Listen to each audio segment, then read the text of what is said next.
السلام عليكم ورحمة الله وبركاته. ازيكم يا حبايبي؟ عاملين ايه؟ يا رب تكونوا بخير وفي احسن حال يا رب. معاكم سلوى الصديق لفرش العرايس. قبل ما نبتدي الفيديو ريت نصلي على الحبيب المصطفى صلى الله عليه وسلم. اللهم صل وسلم وزد وبارك عليك يا حبيبي يا رسول الله. معنا النهارده شقة عروسة جديدة، يا رب شغلي فيها يعجبكم. شقتنا النهارده في مدينة دمياط الجديدة. شقة ما شاء الله لا قوة الا بالله. كان ناقصها بس ان انا افرش السجاد، بس للاسف ما صورتهاش تصوير كامل لان كان لسه في صناعية في الشقة. هنا القطعتين نيش، في النص بوفيه، والسلم اللي في الخلفية ده كان بيطلع لغرفة النوم. بسم الله ما شاء الله لا قوة إلا بالله. حاطة لها في أول ضرفة كده القارورة دي، بسم الله ما شاء الله، ومعاها طقم كاسات لايق معاها. اللهم بارك اللهم بارك. ادعوا العروسة بالبركة والهنا والسعادة. هنا الطقم الكاسات اللي فيه اسود وجولد ده، اللهم بارك، ومعاه طقمين كاسات تانيين. بسم الله ما شاء الله لا قوة إلا بالله. حاط لها طقم الشاي والجاتو القمر ده اللي كان لون الطقم الصيني. بسم الله ما شاء الله، تقولوا ده هو طقم واحد. عملت من تحت جزء من الطقم الصيني لبولة الشوربة الكبيرة، ومن فوق بقى طقم الشاي والجاتو. وفي الجنب التاني عملته نفس النظام زي ما حضراتكم شايفين كده. بسم الله ما شاء الله.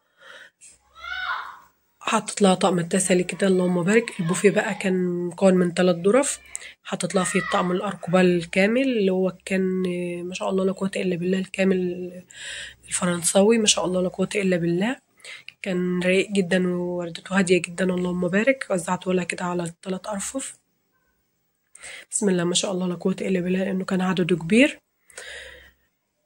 هنا الجزء التاني من النيش. بسم الله ما شاء الله. عملت قارورة قصاد القارورة اللي هناك، اللهم بارك. زي ما حضراتكم شايفين كده كل حاجتها قيمة، اللهم بارك اللهم بارك. يا ذوق وعسل، قمر العروسة قمر، اللهم بارك. عملت لها الرف ده سيلفر مقابل للجولد اللي هناك زي ما حضراتكم شايفين كده. بسم الله ما شاء الله. عملت لها بقى الطقم الشاي من الطقم الصيني كده، وباقي الأطباق بقى من تحت. ما تفرقوش كتير على الطقم الشاي والجاتو. بسم الله ما شاء الله. كان كل حاجتها قيمة زي ما حضراتكم شايفين كده، وقمة الرق، اللهم بارك. حط لها طقم الشمعدان ده ما شاء الله لا قوة إلا بالله. هنا بقى المطبخ كان مقابل للسفرة، كان أمريكان كيتشن مفتوح على الصالة كده، اللهم بارك. هنا الكولدير في مدخل المطبخ كده، بسم الله ما شاء الله. وهنا الوحدة دي ومعاها بقى الميكروويف والفرن تحته، وجنبه بقى الاير فراير والتلاجة الكبيرة. بسم الله ما شاء الله. كان نوع هاتاشي ما شاء الله لا قوة إلا بالله، اللهم بارك. هنا بقى سطح العمل بتاعه. هنا البوتاجاز بتاعها بسم الله ما شاء الله، كان بيلت ان، اللهم بارك اللهم بارك. وهنا بقى الرخام بتاعها كان رخام صناعي زي ما حضراتكم شايفين كده. كان جميل أوي، كان لايق مع السيراميك ومع المطبخ، اللهم بارك. عملتها الكوفي كورنر كده في الجنب التاني قريب للصالة. وكان برضو الغسالة الأوتوماتيك بتاعتها كده تحت الحوض. بسم الله ما شاء الله لا قوة إلا بالله. نلف لفة كده كاملة في المطبخ، وبعدين نشوف بقى التفاصيل. هنا البوتاجاز بتاعها كان فريش، اللهم بارك. عملت لها طقم توزيع جنبه كده. وهنا الكورنر ده حطيت لها في بولة الشوربة كده بالحامل. وهنا بقى طقم توزيع تاني زيادة ما شاء الله لا قوة إلا بالله. عملت لها بقى جنب الإير كده طقم معالق على حامل. الميكروف بتاعها كان فريش، معظم أجهزتها فريش. الضرفة بقى اللي فوق عملت لها فيها من فوق بقى كوبايات متكررة بتاعت نسكافيه وكوبايات شاي ومية. وهنا عملت لها الطقم السمك وبرده مع بعض المجات. وهنا عملت لها بقى الطواجن البايركس والفخار، ومعاها برضو بعض الكوبايات. هنا الفرن بتاعها برضو كان فريش، بسم الله ما شاء الله. الضرفة اللي تحته دي عملتها لها بقى للصواني، طقم القوارب الجرانيت دي وطقم الكيك ما شاء الله لا قوة إلا بالله. هنا الفراير بتاعها وطقم المعالق. وهنا الدرج ده كان منقسم كده، عملته لها للحاجات الحادة والمعالق. كان معالق يعني تبقى قريبة للسفرة كده لو احتاجتها. بسم الله ما شاء الله لا قوة إلا بالله. والدرجين اللي تحته كان تربو، كان نفس النظام الناحية التانية برضو هنشوفه دلوقتي. عملت لها طقم التوزيع الستيل ده، كان عشان ما يبقاش فيه كركبة على الرخامة، تبقى الدنيا هادية. بسم الله ما شاء الله. هنا بقى ضرفة نيش مطبخ، بسم الله ما شاء الله لا قوة إلا بالله. عملت لها فيها بقى كاسات وأطقم قهوة شكلها جميل كده، وشبات عصير. ومن تحت برضو بعض الكوبايات الشاي كده القيمة دي، اللهم بارك. والكاسات بقى وباقي طقم القهوة. هنا بقى فوق التلاجة، بسم الله ما شاء الله لا قوة إلا بالله. الطرفة كانت عالية عليا بس شوية، حطيت لها فيها العجان لأن ما دخلش معايا في أي ضرفة تحت، لأن اللهم بارك كان كبير بسم الله ما شاء الله. ومن فوق ضرفة مش راضية تفتح معايا. ومن فوق عملت لها اللي هي الترابيزة بتاعت الفطار دي، ومن تحت الطقم اللي بتاع صينية التسالي دي بسم الله ما شاء الله. ضرفة نيش تانية بسم الله ما شاء الله لا قوة إلا بالله. عملت لها بقى أطقم الكاسات اللي هي فيها أسود دي على الجنبين، في النص طقم كاسات تاني، وعملت لها طقم جزء من الطقم الخشاف ده، ومن تحت طقم شربات زي ما حضراتكم شايفين كده، ومعاه باقي طقم الخشاف. اللهم بارك اللهم بارك. حاجتها كانت قيمة، وكان عندها الإزاز كتير، والمطبخ الحمد لله الحمد لله مساحته كانت حلوة يعني، أخدت كل حاجتها. عملت لها بقى الضرفة دي كان وراها عمود، كانت يعني مساحتها صغيرة. عملت لها التراميس بتاعتها والبراد وطقم شوربة على حامل كان زيادة برضو، ما حبيتش أحطه على الرخام.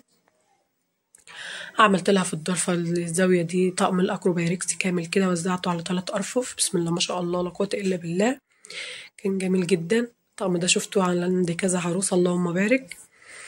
يا رب سعيدها ويهنيها يا رب، اللهم آمين.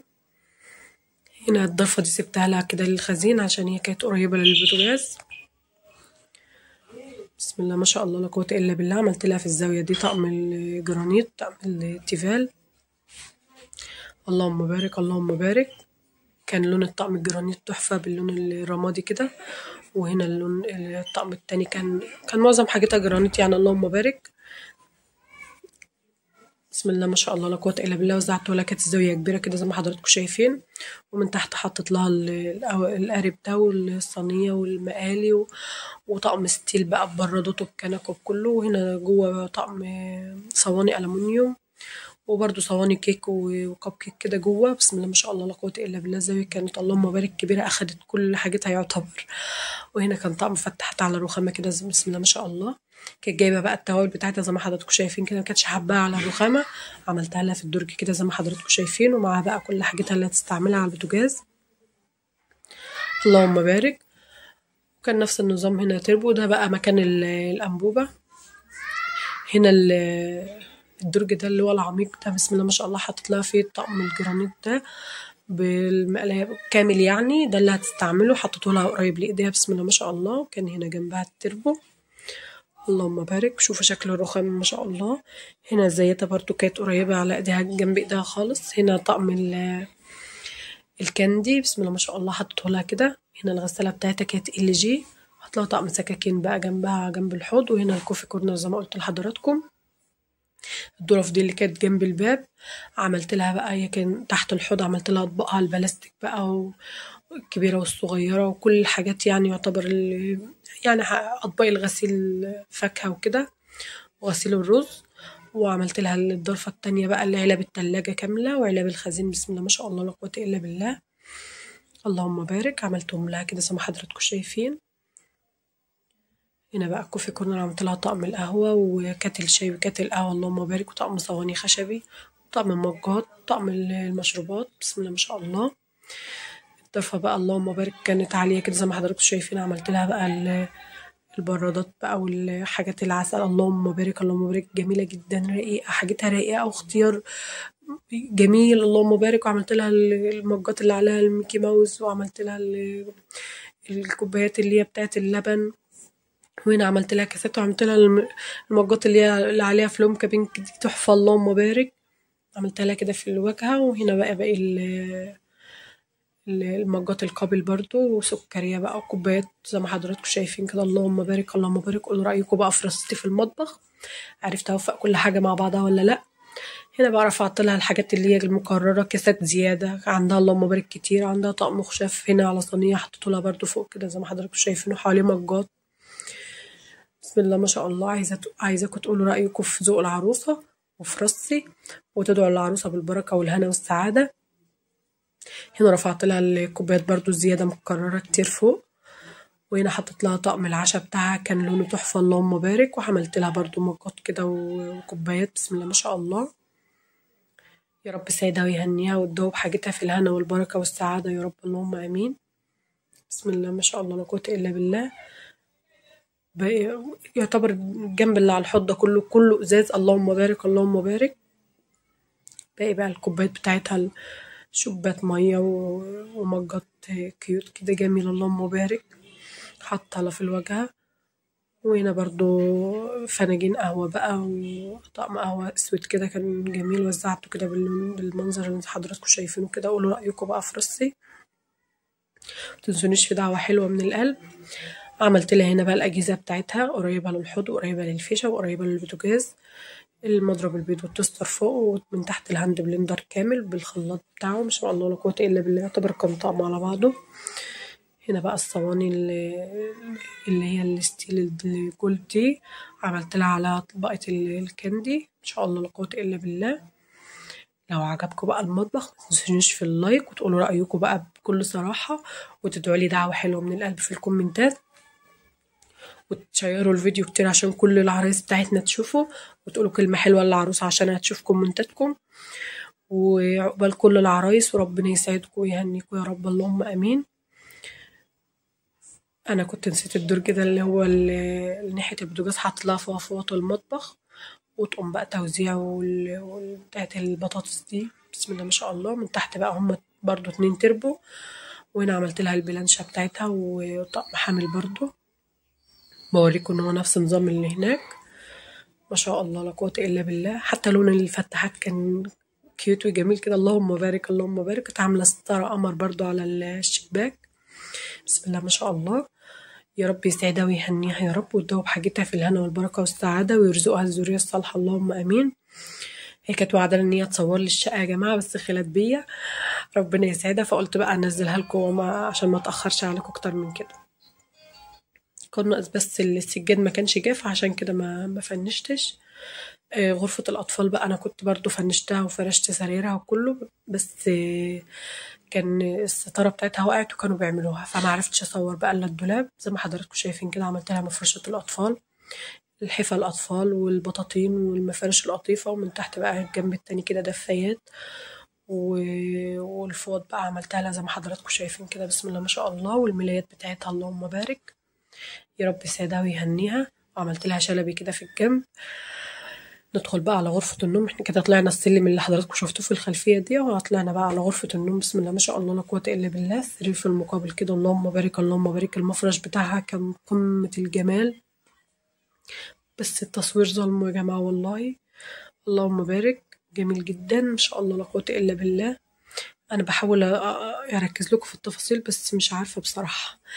والستاير بتاعتها كانت جميلة وريقة جدا. هنا المكوى البخار حط لها ورا الباب كده. هنا الباب بتاع السلم اللي هو بينزل على السلم، باب الغرفة. هنا بقى في ظهرنا كده الدريسنج بسم الله ما شاء الله لا قوة إلا بالله. كان مكون من قطعتين كده وقطعة للتسريحة اللهم بارك. قطعة كده عملوها بالإزاز الفاميضة، وقطعة مقفولة خشبي ما شاء الله لا قوة إلا بالله. يا رب سعدها يا رب اللهم آمين. تعالوا بس نلقي نظرة على الحمام الخاص بتاعهم بسم الله ما شاء الله. هناك بس كانت حاجة بسيطة يعني استعملوا من التويليت بتاعها والحوض، وكان في رف كده ورا التويليت. وهنا الشاور بسم الله ما شاء الله لا قوة إلا بالله. كانوا عاملين وحدة كده تحت الحوض تحط فيها حاجتها. تعالوا بقى نشوف محتويات الدريسنج واشوف انا عملته بقى ازاي، وتقولوا لي رايكم كده حلو ولا ايه. وشوف الستاير بتاعتها اللهم بارك اللهم بارك. اختيار العروسه ذوقها قمر. كان في بانكت كده تحت الستاره كده علشان تبقى تلبس بقى الشوز بتاعها ولا تقعد ولا كده. هنا اللي وزعت لها كده الشوزات بتاعتها اخت العروسه القمر عملتها معايا. كل طقم بقى شنطته بالشوز بتاعه. عملت لها الرف ده عشان هو في مستوى التسريحة، عملته لها للبرفانات بتاعتها والبادي سبلاش وكده. وباقي بقى الكوتشيات تحت. الشنطة دي كان فيها اكسسوارات، بس هي كانت لسه هتجيب منظم اكسسوارات فحطيتها لها هنا لما هي تيجي بقى. وعملت لها بقى منظم الميك اب كده زي ما حضراتكم شايفين. وزعت لها الميك اب كده حاجة خفيفة كده على التسريحة وبعد النضارات بتاعتها. وباقي الحاجة بقى زي ما حضراتكم شايفين كده في الأدراج. وعملت لها هنا التوك بتاعتها كانت هتجيب برضو منظم للفرش، فسبتها لها كده لما هي تيجي. والأدراج بقى زي ما حضراتكم عارفين بتبقى للحاجات الناعمة.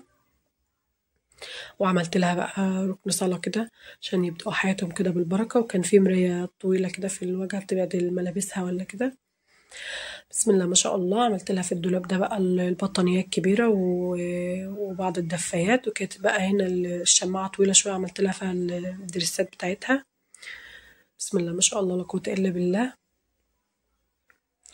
يا رب سعدها ويهنيها يا رب اللهم امين. الضلفه دي كانت شماعتين كده عملت لها الملابس الشتوي هنا من فوق. من تحت كان هيبقى البناطيل بس. وعملت لها بعض السليبر بتاعها الزياده يعني عملتهم لها هنا. والضلفه التانية دي كانت للعريس كان فيها شماعه وارفف برضه.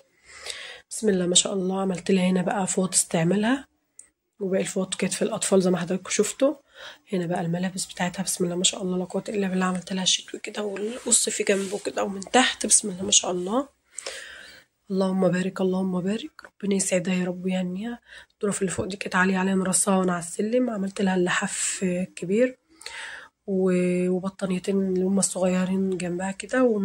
وهنا بطانية أسباني بسم الله ما شاء الله لا قوة إلا بالله. وهنا برضو بطانية أو لحاف تقريبا مش فاكرة. وهنا المفرش القطيفة بتاع السرير الكبير بسم الله ما شاء الله. من تحت الملابس الخاصة بتاعتها. هنا الملايات بتاعت الأوضة الكبيرة عملتها على رفين كده زي ما حضراتكم شايفين.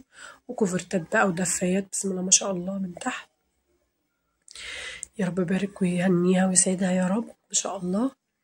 عايزة رأيكم في الشقة دي. الشقة دي جميلة وكان نفسي أنا متأخرة فيها على فكرة. هي من زمان قوي على التليفون بس ما كنتش عايزة أنزلها لما العروسة تصورها لي كاملة يعني. بس ما حصلش نصيب. قولوا لي بقى رأيكم. مستنية رأيكم في التعليقات. ودعوة حلوة من القلب. وتصلوا على الحبيب المصطفى كتير في التعليقات. وتشيروا الفيديو كتير عشان كل عرايسنا الحلوة تاخد أفكار. وتحطوا لي لايك وتشتركوا في القناة عشان تشجعوني والقناة تكبر بيكم. وبشكركم طبعا على التعليقات الجميلة اللي بتعلقوها لي. انتوا حبايبي وانتوا اللي هتكبروني. ويا رب اشوفكم على خير والسلام عليكم ورحمة الله وبركاته.